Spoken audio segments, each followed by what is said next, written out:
வணக்கம். இன்றைய கலந்துரையாடலுக்கு வரவேற்கிறோம். நம்ம கிட்ட இப்போ சோம வள்ளியப்பன் எழுதிய பணமே ஓர் வாழ்க்கை புத்தகம் இருக்கு. ஆமா. இதுல நிதி மேலாண்மை, சேமிப்பு, முதலீடுன்னு நிறைய நல்ல நடைமுறை யோசனைகள் இருக்கு. கண்டிப்பா. பாருங்க, பணம் சம்பாதிக்கிறது ஒரு விஷயம்னா அதை சரியா நிர்வகிச்சு பெருக்கி பாதுகாக்கிறது அது இன்னும் முக்கியம். ஆமா. இந்த புத்தகத்தோட முக்கிய கருத்துக்களை கொஞ்சம் ஆழமா அலசி உங்களுக்கு எது பயன்படும் பார்க்கறது தான் நம்ம நோக்கம் இன்னைக்கு. அருமை. அப்போ இதுல இருந்து கத்துக்க வேண்டிய முக்கிய பாடங்கள் என்னன்னு பார்க்கலாமாங்க. முதல் விஷயம், பணத்தை பத்தின நம்ம மனநிலை. ஆரம்பத்துல ஆசிரியர் சொல்றாரு, நிறைய பேர் சம்பாதிக்கிறதுல காட்டுற அந்த அக்கறைய சேமிக்கிறதுலயும் அதை வளர்க்கறதுலயும் காட்டுறதுலன்னு. கரெக்ட். அதுக்கு திருபாய் அம்பானி மாதிரி ரொம்ப சாதாரண நிலையிலிருந்து வந்தவங்கள உதாரணமா சொல்றாரு. அப்ப முதல் அடிய மனச மாத்திக்கிறது தானா? நிச்சயமா. இது நம்மளோட அந்த சௌகரியமான வட்டத்துல, அதாவது கம்ஃபர்ட் ஜோன்ல இருந்து வெளியே வர்றதோட அவசியத்தை சொல்லுது. ஆமா, கம்ஃபர்ட் ஜோன். சும்மா ஜாலியா வாக்கிங் போனா உடம்பு பெருசா குறையாது இல்லையா? கொஞ்சம் கஷ்டப்பட்டு வேர்த்து விறுவிறுத்து ஓடினாதான் நல்ல ரிசல்ட். அதே மாதிரி நிதி ரீதியா வளரணும்னா சில சிரமங்களை, சில மாற்றங்களை ஏத்துக்க தயாரா இருக்கணும். அந்த நோ பெயின் நோ கெயின் மாதிரி. அந்த வெந்நீர் தவளை கதை கூட நல்லா பொருந்தது இல்லையா? ஆமா ஆமா. மெதுவா சூடேறும் தண்ணில ஆபத்து தெரியாம இருக்கிற மாதிரி நாமளும் மெதுவா வர்ற பொருளாதார மாற்றங்களை கவனிக்காம விட்டுட்டா அப்புறம் கஷ்டம்தான். ரொம்ப சரியா சொன்னீங்க. இன்னைக்கு நல்லா இருக்குமே நினைக்கிறதே ஒரு ரிஸ்க் தான். ஆமா. பணங்கிறது வெறும் சம்பளம் இல்ல, அது நம்ம எதிர்காலத்துக்கான ஒரு கருவிங்கிற பார்வை வரணும். அந்த மைண்ட் செட் ஷிஃப்ட் தான் முதல் படி. சரி, அடுத்ததா சேமிப்போட முக்கியத்துவம். பணவீக்கம்னு ஒண்ணு இருக்கு. ஆமா, அது நம்ம பணத்தோட மதிப்பை குறைச்சுட்டே இருக்கு. அப்போ சும்மா சேமிச்சா மட்டும் அது பத்தாதே. அந்த பணவீக்கத்தை தாண்டி நம்ம பணம் வளர வேண்டாமா? கண்டிப்பா வேணும். அதுக்கு தான் ஆசிரியர் சுப்பிரமணியம் அண்ணாமலை கதையெல்லாம் சொல்றாரு. பாருங்க, சேமிப்பு முதல் ஸ்டெப் தான். ஆனா சேமிச்ச பணம் சும்மா இருந்தா பணவீக்கம் அதை சாப்பிட்டுடும். அதனால அந்த பணத்தை வேலை செய்ய வைக்கணும். அதான் முதலீடு. அதேதான் முதலீடு. டெண்டுல்கர் பேட்டிங் மட்டும் பண்ணல, பவுலிங் ஃபீல்டிங்னு மல்டி ஸ்கில்டான மாதிரி நாமளும் சேமிப்போட முதலீடும் செய்யணும். இதுல இன்னொரு இன்ட்ரெஸ்டிங்கான பாயிண்ட் சொல்றா, யோசனைகளே மூலதனம்னு. ஆமா, அது ரொம்ப முக்கியம். பணம் இல்லனாலும் பரவாயில்ல, ஒரு நல்ல ஐடியா இருந்தா போதுங்கிறார் அந்த கொடைக்கானல் டிஜிட்டல் கேமரா போட்டோகிராஃபர். அப்புறம் அந்த டைம் ஷேர் கம்பெனி இலவச பரிசு விளம்பரம், கார் இல்லாதவங்களுக்கு டிரைவர் தர்ற அந்த ஆஞ்சநேயா கார் டிரைவர்ஸ். ஆமா, இவங்க எல்லாரும் தேவையை சரியா புரிஞ்சுக்கிட்டு புதுசா யோசிச்சு ஜெயிச்சவங்க. ஆக பணம் சம்பாதிக்க பணம் மட்டுமே தேவையில்லை. ஒரு நல்ல ஐடியா, ஒரு கூர்மையான பார்வை இருந்தா போதும். தேவைய பூர்த்தி செய்யறது தான் பிசினஸ். ஓகே, முதலீடுன்னு சொன்னதும் அடுத்த கேள்வி வருமே, எங்க முதலீடு செய்யறது? ரிஸ்க் இருக்குமே, எல்லாருக்கும் ஒரே மாதிரி. ஆமா, நியாயமான கேள்விதான். முதலீடுனா ரிஸ்க் இருக்கத்தான் செய்யும், அது இல்லாம இல்ல. ஆனா எவ்வளவு ரிஸ்க் எடுக்கலாங்கிறது அது நம்ம வயசு, நம்ம தேவை, நம்ம இலக்கு, இதையெல்லாம் பொறுத்தது. ஆசிரியர் ஜானகிராமன் கதை சொல்றாரு இல்லையா, மகளோட கல்யாணத்துக்காக சேமிக்கிறவர், அவரு ரிஸ்க் கம்மியா இருக்கிற வழியத்தான் பாப்பார். சரிதான். இதுவே ஒரு யங்ஸ்டர் ரிட்டையர்மெண்ட்டுக்காக முதலீடு பண்றாருன்னா அவர் கொஞ்சம் அதிக ரிஸ்க் எடுத்து அதிக வருமானம் தரக்கூடிய வழிகளை யோசிக்கலாம். லாங் டேர்ம்ல பார்க்கும்போது ரிஸ்க் கொஞ்சம் குறையும். அப்போ ஒரு முதலீட்டு தேர்ந்தெடுக்க என்ன பார்க்கணும்? முக்கியமா 3 விஷயம். 1, பாதுகாப்பு, நம்ம பணம் பத்திரமா இருக்குமா. 2வது வருமானம், எவ்வளவு ரிட்டர்ன் கிடைக்கும். 3வது லிக்விடிட்டி, அதாவது தேவைப்படும் போது சுலபமா பணமாக்க முடியுமா. பாதுகாப்பு, வருமானம், லிக்விடிட்டி. சரி, இந்த 3ம் ஒவ்வொரு முதலீடுக்கும் மாறும். சிலதுல பாதுகாப்பு அதிகம் ஆனா வருமானம் கம்மி, சிலதுல வருமானம் அதிகம் ஆனா ரிஸ்க்கும் ஜாஸ்தி. சரி, இந்த புத்தகத்துல சொல்ற சில முதலீட்டு வழிகளை பத்தி கொஞ்சம் விரிவா பேசலாமா? முதல்ல தங்கம். எல்லாரும் சொல்றாங்களே ஒரு சேஃப் ஹேவன் அப்படின்னு. ஆமா, அது உண்மைதான். பொதுவா பொருளாதாரம் கொஞ்சம் தடுமாறும் போது நிறைய பேர் தங்கத்துல முதலீடு செய்ய நினைப்பாங்க. ஏன் அப்படி? பாத்தீங்கன்னா, டாலர் மதிப்பு குறையும் போது, கச்சா எண்ணெய் விலை ஏறும்போது அப்போலாம் தங்கம் விலை ஏறும். பங்குச்சந்தை சரியும் போதும் தங்கம் கொஞ்சம் ஷைன் ஆகும். ஓ, இப்போலாம் நகையா வாங்கணும்னு இல்ல, கோல்ட் ETF மாதிரி பங்குச்சந்தையிலே டிஜிட்டல் முறையில வாங்கலாம், விற்கலாம். ரொம்ப ஈஸி. ஓகே, அடுத்தது பங்குகள். ஷேர்ஸ். பெரிய பெரிய கம்பெனிகளோட வளர்ச்சியில நாமளும் பங்குதாரராகலாம். L&T, Tata steel, மாருதின்னு. ஆனா இதுல ரிஸ்க் அதிகம்னு பயம் இருக்குமே. உண்மைதான். ஷேர் மார்க்கெட்ல ஏற்ற இறக்கம் சகஜம். குறுகிய காலத்துல விலை ஏறலாம் இறங்கலாம். அதனால தான் இதுல நீண்ட கால நோக்கோட இன்வெஸ்ட் பண்ணணும்னு சொல்றோம். ம். பங்குகள்ல டிவிடெண்ட் கிடைக்கும், போனஸ் ஷேர் கொடுப்பாங்க, அப்புறம் பங்கோட விலை ஏறினா லாபம். சரி.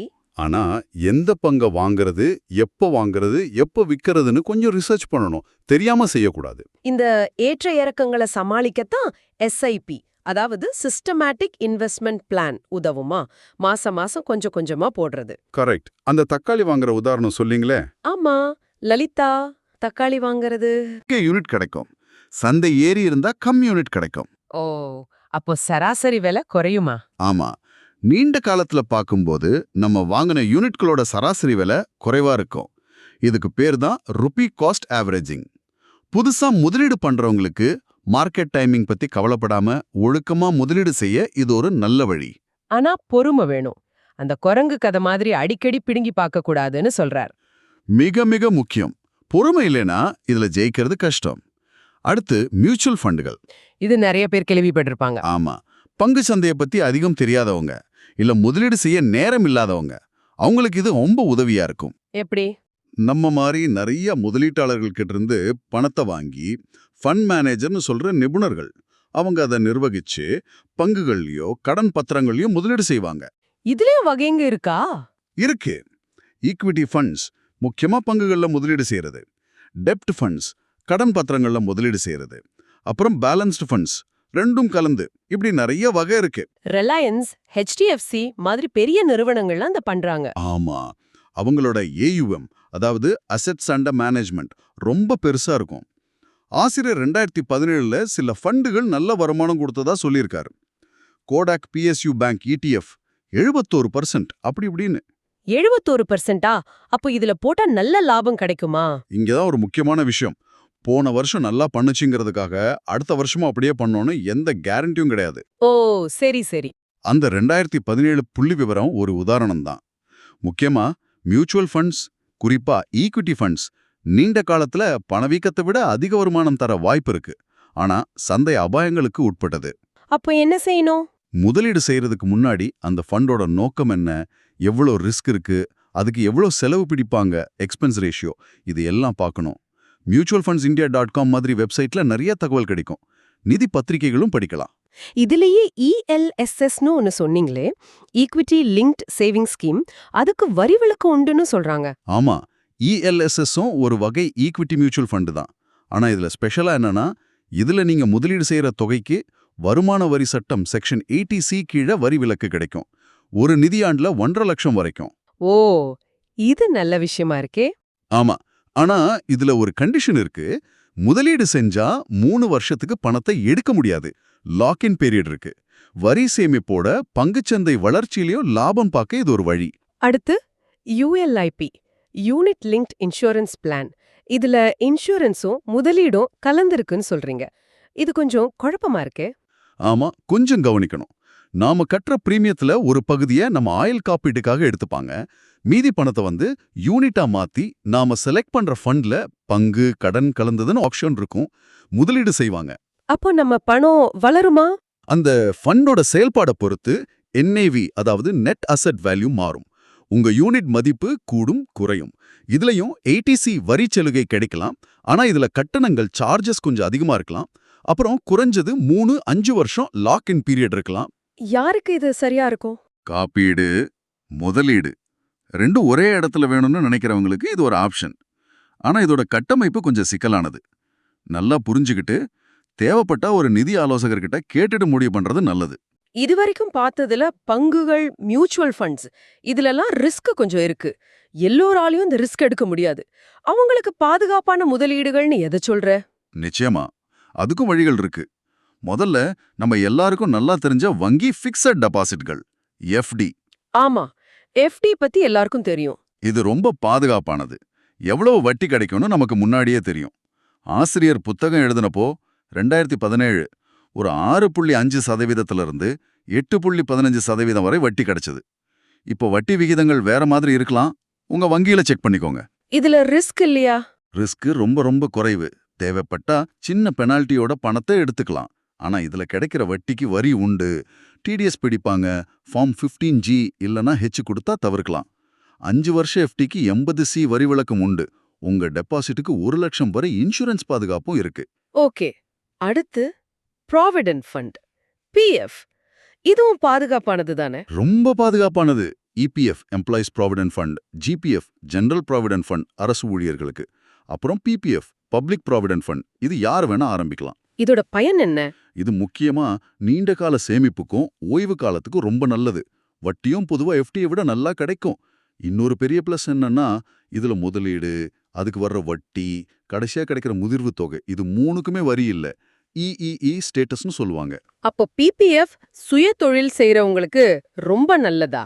ஆமா, மாதச் சம்பளம் இல்லாதவங்க, சுய தொழில் செய்யறவங்க, அவங்க ரிட்டையர்மெண்ட்டுக்காக சேமிக்க பிபிஎஃப் ஒரு அருமையான வழி. இது 15 வருஷ திட்டம். இதுக்கும் ஏடிசி வரி விலக்கு உண்டு. 15 வருஷம் பணத்தை எடுக்க முடியாதுங்கிறது ஒரு மைனஸ் இல்லையா? அவசரத்துக்கு என்ன பண்றது? நல்ல கேள்வி. அதனால தான் பிபிஎஃப் அவசர கால நிதியா நினைக்கவே கூடாது. அது லாங் டேர்ம் கோல்ஸ், குறிப்பா ரிட்டையர்மெண்ட்டுக்கு மட்டும்தான். அவசர தேவைக்கு தனியா வேற வழிகள்ல சேமிக்கணும். அதுக்கு ஏதாவது வழி இருக்கா? அதுக்கு ஒரு வழிதான் அடுத்ததா நாம பார்க்க போற டெட் ஃபண்டுகள். டெட் ஃபண்ட்ஸ், இதுவும் மியூச்சுவல் ஃபண்டு தானே? ஆமா, இது மியூச்சுவல் ஃபண்ட்ல ஒரு வகைதான். ஆனா இது ஈக்விட்டி ஃபண்ட் மாதிரி பங்குகள்ல முதலீடு செய்யாது. இது அரசாங்கம் அல்லது நிறுவனங்கள் வெளியிடுற கடன் பத்திரங்கள்ல முதலீடு செய்யும். அப்போ இதுல ரிஸ்க் கம்மியா? ஆமா, பங்குச்சந்தை ஏற்ற இறக்கத்தோட நேரடி பாதிப்பு இதுல ரொம்ப கம்மி. அதனால ஈக்விட்டி ஃபண்ட்ஸை விட இதுல ரிஸ்க் குறைவு. எஃப்டியை விட கொஞ்சம் அதிக வருமானம் தர வாய்ப்பு இருக்கு. ஆனா எஃப்டி மாதிரி கேரண்டியான ரிட்டர்ன் கிடையாது. இதுல என்ன வகைகள் இருக்கு? நிறைய இருக்கு. லிக்விட் ஃபண்ட்ஸ்னு இருக்கு. அது உங்க சேவிங்ஸ் அக்கவுண்ட்ல பணம் சும்மா கிடக்கிறதுக்கு பதிலா கொஞ்ச நாள் வச்சிருந்து எடுக்கணும்னா யூஸ் பண்ணலாம். கொஞ்சம் அதிக வட்டி கிடைக்கும். எஃப்எம்பி ஃபிக்ஸ்ட் மெச்சூரிட்டி பிளான், இது ஒரு குறிப்பிட்ட காலத்துக்கு கிட்டத்தட்ட நிலையான வருமானம் கொடுக்கும். அப்புறம் ஷார்ட் டேர்ம், லாங் டேர்ம்னு கால அளவு பொறுத்தும் ஃபண்டுகள் இருக்கு. இதையும் ஈஸியா பணமாக்கலாமா? ஆமா, பெரும்பாலான டெட் ஃபண்டுகளை சுலபமா பணமாக்கலாம். இதுல இன்னொரு அட்வான்டேஜ் இருக்கு, இண்டெக்ஸேஷன் பெனிஃபிட். இண்டெக்ஸேஷன்னா? சுருக்கமா சொல்றேன், நீங்க ஒரு டெட் ஃபண்ட்ல 3 வருஷத்துக்கு மேல முதலீடு செஞ்சிருந்தீங்கன்னா அதுல வர லாபத்துக்கு வரி கட்டும்போது பணவீக்கத்தையும் கணக்குல எடுத்துப்பாங்க. பணவீக்கத்தால உங்க லாபம் எவ்வளவு குறைஞ்சதோ அந்த அளவுக்கு வரி கம்மியாகும். இது எஃப்டில கிடைக்காது. ஓ, இது ஒரு நல்ல விஷயம். ஆக முதலீடுன்னு வரும்போது நம்ம தேவை, ரிஸ்க் எடுக்கும் திறன், எவ்வளவு காலத்துக்கு முதலீடு பண்றோம், இது எல்லாத்தையும் யோசிச்சு தங்கம், பங்குகள், SIP, mutual fund, ELSS, ULIP, FD, PF, debt ஃபண்ட்ஸ்னு பல வழிகள் இருக்கு. நமக்கு எது பொருந்துமோ அதை தேர்ந்தெடுக்கணும். சரியா சொன்னீங்க. சரி, இப்ப கஷ்டப்பட்டு சேமிச்சு நல்ல வழியில முதலீடு செஞ்ச பணத்தை பாதுகாக்கணுமே, இல்லனா அந்த தண்ணீர் கூட கதை மாதிரி? ஆமா, ஓட்டை குடத்துல தண்ணி பிடிச்ச மாதிரி ஆயிடும். கவனக்குறைவா இருந்தா எல்லாம் வீண். மிகச்சரியான புள்ளி. பாதுகாப்பு ரொம்ப முக்கியம். அதுக்கு தான் இன்சூரன்ஸ், அதாவது காப்பீடு.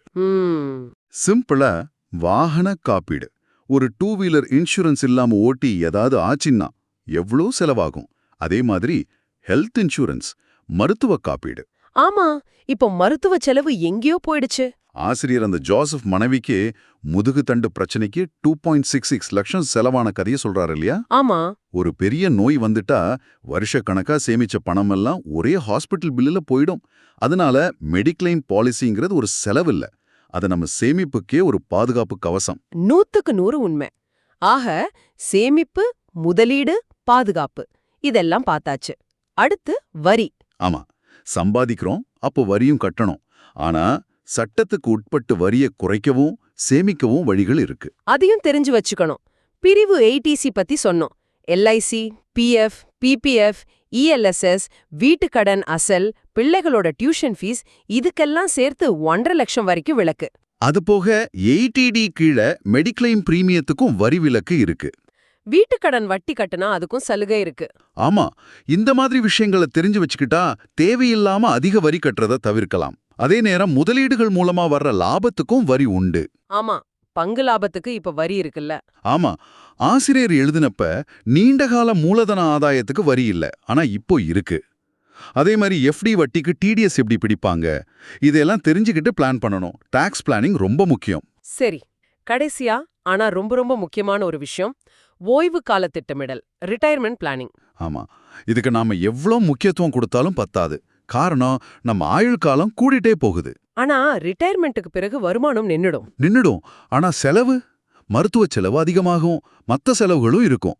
அப்போ யாரையும் எதிர்பார்க்காம, பிள்ளைகளை நம்பி இல்லாம சுயமா வாழணும்னா பணம் வேணும். கையில காசு இல்லனா மரியாதை கூட குறையும்னு சொல்றார். அது ஆசிரியர் ரொம்ப அழுத்தமா சொல்றார். வயசான காலத்துல பணத்துக்காக உறவுகள் கிட்ட போய் நிக்கிற நிலைமை வரக்கூடாது. அது ரொம்ப கஷ்டம். சுயமரியாதையோட யாருக்கும் பாரமா இல்லாம வாழணும்னா இளமையிலே பிளான் பண்ணணும். கண்டிப்பா இளமையிலிருந்தே ஓய்வு காலத்துக்காக தனியா திட்டமிட்டு சேமிக்க ஆரம்பிக்கணும். PF, PPF, mutual fund, SIP, NPS மாதிரி நிறைய வழிகள் இருக்கு. சீக்கிரமா ஆரம்பிக்கிறது ரொம்ப முக்கியம். ஆக இந்த புத்தகம் பணம் சம்பாதிக்கிறது மட்டும் இல்லாம அதை எப்படி சேமிக்கிறது, எப்படி புத்திசாலித்தனமா பெருக்கிறது, எப்படி பாதுகாக்கிறது, வரியை எப்படி சேமிக்கிறது, அப்புறம் ரொம்ப முக்கியமா ஓய்வு காலத்தை எப்படி நிம்மதியா வாழ்றதுன்னு ஒரு முழுமையான நிதி வழிகாட்டுதலை கொடுக்குது. ஆமாம், ஒரு கம்ப்ளீட் பிக்சர் கிடைக்குது. முக்கியமா என்னன்னா இதுக்கு ஒரே ஃபார்முலா கிடையாது. அவரவர் தேவை, ரிஸ்க் எடுக்கும் திறன், இலக்குகள் இதையெல்லாம் பொறுத்து தான் சரியான வழியை தேர்ந்தெடுக்கணும். வெறும் சேமிப்பு பத்தாது, முதலீடு அவசியம். ஆமா, அதே சமயம் கண்மூடித்தனமான முதலீடும் ஆபத்து. அதனால தெரிஞ்சுக்கிட்டு புரிஞ்சுக்கிட்டு முதலீடு செய்யணும். கூடவே காப்பீடுங்கிற அந்த அடித்தளமும் ரொம்ப ரொம்ப முக்கியம். இந்த கலந்துரையாடலுக்கு பிறகு உங்க நிதி நிலைய நீங்க எப்படி பார்க்கறீங்க? இந்த புத்தகத்தோட எந்த கருத்து உங்களை ரொம்ப யோசிக்க வச்சது? உங்க நிதி பழக்கங்கள்ல ஏதாவது சின்ன மாற்றம் கொண்டு வரணும்னு தோணுதா?